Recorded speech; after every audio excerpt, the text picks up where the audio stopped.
Thank you very much, Mr. President. Ladies and gentlemen, good evening. Assalamu alaikum. Lovely to see you all here tonight. We are having a very entertaining night, are we not, with some very interesting things being said from the other side of the house tonight.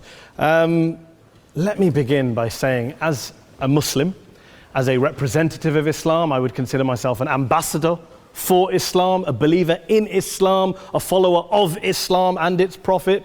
So in that capacity, let me begin by apologizing to Anne-Marie for the Bali bombings. I apologize for the role of my religion and me and my people, for the killing of Theo van Gogh, for 7/7. Yes, that was all of us. That was Islam, that was Muslims, that was the Quran. I mean, astonishing claims to make in the very first speech tonight on a day like today, where the Conservative Prime Minister of the United Kingdom is having to come out and point out that these kind of views are anathema. And I believe you're trying to stand for the Labour Party to become an MP in Brighton. If you do, and you make these comments, I'm guessing you'll have the whip withdrawn from you, but then again, UKIP's on the rise, they'll take you, the BNP, they might have something to say about your views. This is what Mehdi Hassan always does. By the way, just on a factual point, since we heard a lot about the second speaker, about how backward we Muslims all are, on a factual point, you said that Islam was born in Saudi Arabia. Islam was born in 610 AD. Saudi Arabia was born in 1932 AD. So you were only 1,322 years off. Not bad? Not bad start there. Talking of maths, by the way, a man named Al-Khwarizmi was one of the greatest mathematicians of all time, a Muslim, worked in the golden age of Islam. He's the guy who came up with not just algebra, but algorithms. Without algorithms, you wouldn't have laptops. Without laptops, Daniel Johnson tonight wouldn't have been able to print out his speech in which he came to berate us Muslims for holding back the advance and intellectual achievements of the West, which all happened without any contribution from anyone else other than the Judeo-Christian people of Europe. In fact, Daniel David Levering, the author of the Pulitzer Prize-winning historian and author of The Golden Crucible, points out that there would be no Renaissance, there would be no Reformation in Europe without the role played by Ibn Sina and Ibn Rushd and some of the great Muslim theologians, philosophers, scientists in bringing Greek texts to Europe. As for this being our university, I will leave that to the imagination as to who is our and who is there. I studied here too. An astonishing set of speeches so far making this case tonight. A mixture of just cherry-picked quotes, facts and figures, self-serving, selective, a farrago of distortions, misrepresentations, misinterpretations, misquotations. Daniel talked about my article in the New Statesman, which got me a lot of flack, where I talked about the anti-Semitism that is prevalent in some parts of the Muslim community, which indeed it is. Of course, I didn't say in that piece that it was caused by the religion of Islam. In fact, modern anti-Semitism in the Middle East was imported from, finish the sentence, Christian, Judeo-Christian Europe, where I believe some certainly bad things happened to the Jewish people. In fact, Tom Friedman, Jewish-American columnist in the New York Times, told me in this very chamber last week that he believed, had Muslims been running Europe in the 1940s, 6 million extra Jews would still be alive today. So I'm not going to take lessons in anti-Semitism from someone who's here to defend the Judeo-Christian values of a continent that murdered 6 million Jews. Moving swiftly on. Yes. Absolutely. Well, I'm about to make that point. No, I'm about to make that point. You're right. I agree with you 110%. That is my point. I don't think Europe is evil or bad. I'm a very proud European. I don't want to judge Europe on that basis, but if we're going to play this gutter game where we pull out the Bali bombing and we pull out examples of anti-Semitism in the Islamic community, then of course I'm going to come back and say, well, hold on. I mean, look, let's be very clear. Daniel here was a last-minute replacement for Douglas Murray, who had to pull out. And Douglas and I have a well-documented differences, but to be fair to Douglas, as to be fair to Anne-Marie and to Peter, atheists. Atheists see all religions as evil, violent, threatening. What the problem I have with Daniel's speech is that Daniel comes here to run this robust defense of Christianity, forgetting that his fellow Christians, people who said they were acting in the name of Jesus, gave us the Crusades, the Spanish Inquisition, the anti-Jewish pogroms, European colonialism in Africa and Asia, the Lord's Resistance Army in Uganda, not to mention countless arson and bomb attacks on abortion clinics in the United States of America to this very day. I would like a little bit of humility from Daniel first before he begins lecturing other communities and other faiths on violence, terror and intolerance. But, no thank you. Some water. But I would say this, to address the gentleman's very valid point here, I'm not going to play that game. I don't actually believe that Christianity is a religion of violence and hate because of what the LRA does in Uganda or what Crusaders did to Jews and Muslims in Jerusalem when they took back the city in the 12th or 13th or whatever century it was.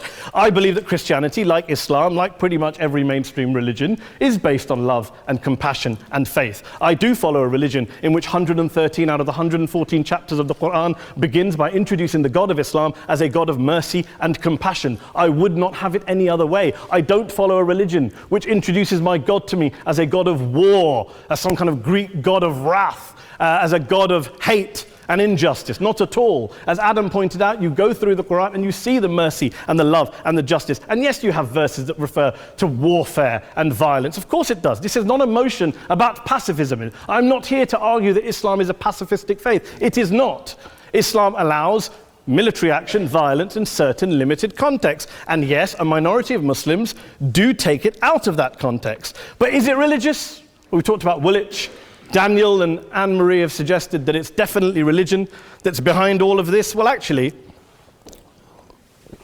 what I find so amusing tonight is we're having a debate about Islam, and the opposition tonight have come forward. We have a graduate in law, a graduate in modern history, a graduate in chemistry, and you know, I admire all of their intellects and their abilities, but we don't have anyone who's actually an expert on Islam, a scholar of Islam, a historian of Islam, a speaker of Arabic, even a terrorism expert or a security expert or a pollster, let alone to talk about what Muslims believe or think. Instead, we have people coming here, putting forward these views, putting forward these sweeping opinions. Listen to Professor Robert Pape of the University of Chicago, one of America's leading terrorism experts, who, unlike our esteemed opposition tonight, studied every single case of suicide terrorism between 1980 and 2005, 315 cases in total. And he concluded, and I quote, "There is little connection between suicide terrorism and Islamic fundamentalism or any of the world's religions. Rather, what nearly all suicide terrorist attacks have in common is a specific secular and strategic goal to compel modern democracies to withdraw military forces from territory that the terrorists consider to be their homeland."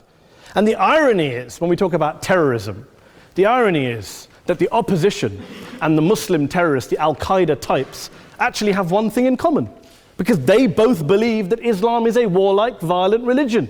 They both agree on that. They have everything in common. Osama bin Laden would be nodding along to everything he's heard tonight from the opposition side. He agrees with them. The problem is that mainstream Muslims don't. The majority of Muslims around the world don't.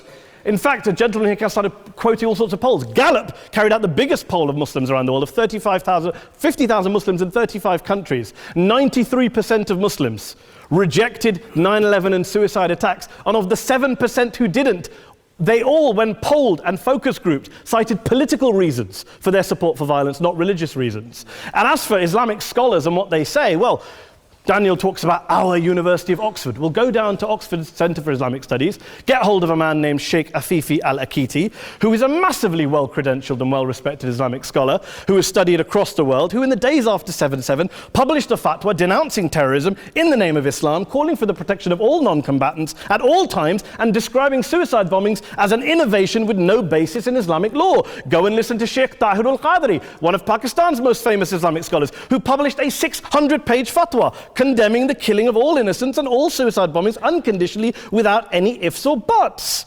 There's nothing new here. This is mainstream Islam, mainstream scholarship, which has said this for years. You don't go out and kill people willy-nilly in the high street or anywhere else on a bus or a mall based on verses of the Quran that you cherry-pick without any context, any understanding, any interpretation, or any commentary. Point of information. Please. Well, it doesn't happen apparently. I didn't say it doesn't happen at all. I never said it didn't happen. I don't blame Islam. Yes, it's a very good point. And a lot of us are campaigning against that. And we're campaigning against it in the name of Islam. We're campaigning against it in the name of various interpretations of Islam. Anne-Marie comes and scares us with her talk of Sharia law. I would like to see the book of Sharia law. It doesn't exist. People argue over what Sharia law is.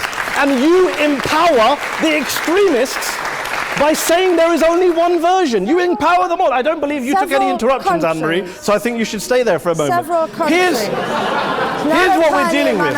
Here's what we're dealing with. We are dealing, I took your point. Here we are dealing with a 1400-year-old global religion followed by 1.6 billion people in every corner of the world, a quarter of humanity, of all backgrounds, cultures, ethnicities. And yet the opposition tonight wants to generalize, stereotype, smear in order to desperately win this debate. And here's my question, if we're going to generalize and smear. If, okay, people say yesterday's bombers, and we've got to be careful, there's a trial going on, were yesterday's attackers, motivated by Islam? Big debate. I don't believe they were. Let's say they were. Let's say Faisal Shahzad, the Times Square bomber, was motivated by Islam. Let's assume, for sake of argument, that Richard Reeves, the shoe bomber, was motivated by Islam.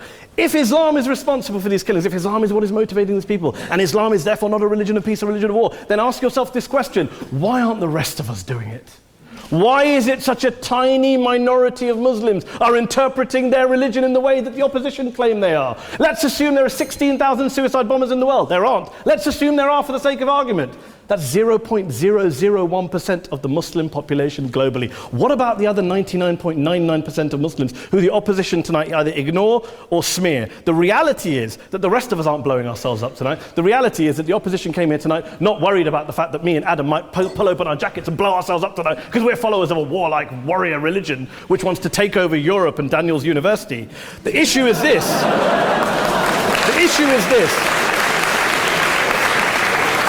Unless the opposition can tell us tonight, and Peter Atkins is here, one of our great atheist intellectuals, can tell us tonight, can answer this question tonight: why don't the vast majority of Muslims around the world behave as violently and aggressively as a tiny minority of politically motivated extremists? Then they might as well give up and stop pretending they have anything relevant to say about Islam or Muslims as a whole. Ladies and gentlemen, let me just say this to you. Think about what the opposite of this motion is.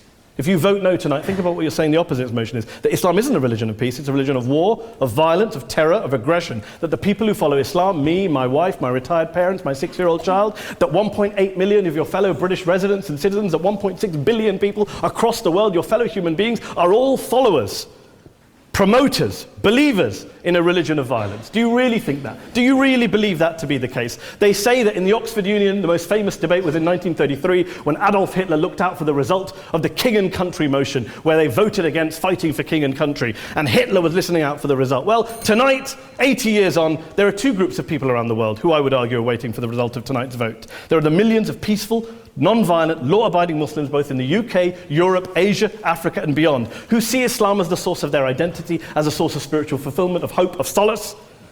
And there are the phobes, the haters, the bigots out there who want to push the clash of civilizations, who want to divide all of us into them and us and ours and their.